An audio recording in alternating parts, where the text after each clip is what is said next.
How do we make a sincere, honest tawbah to Allah subhanahu wa ta'ala?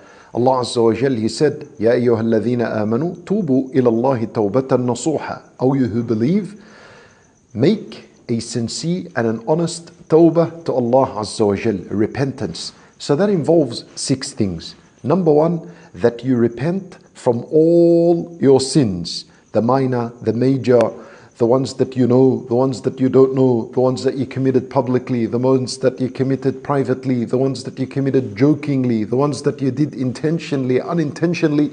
All of them, you include them in your tawbah and with that type of intention.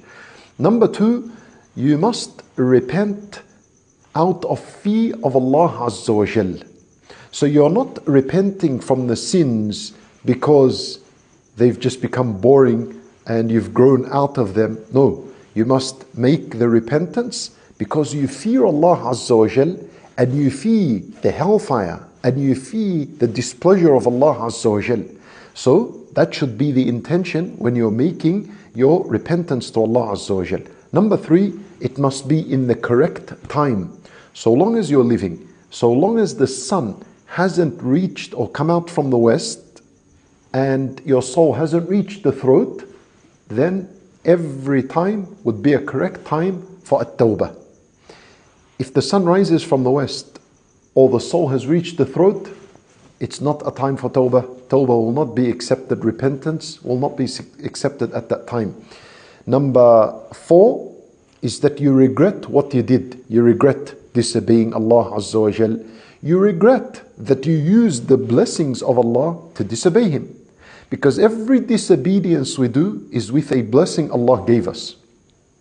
If we disobeyed Allah with our hands, that's a blessing Allah gave us. If we disobeyed Allah with our eyes, that's a blessing He gave us. If we disobey Allah with our tongue, that's a blessing He gave us. With our ear, that's a blessing He gave us. So we regret that we disobeyed Allah with blessings He gave us. Number 5, you stop the sin. That's in the present. You'll stop it right now. And number 6, you intend never to return this sin afterwards. That would be an honest, sincere tawbah. Number 6 is that you do not intend to go back to that sin.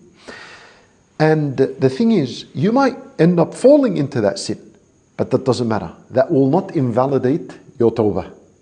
Because from the condition of a tawbah is to not intend to fall into the sin. But it's not from the conditions that you never fall into the sin afterwards. You might fall into the sin afterwards, but never intend to go back into it.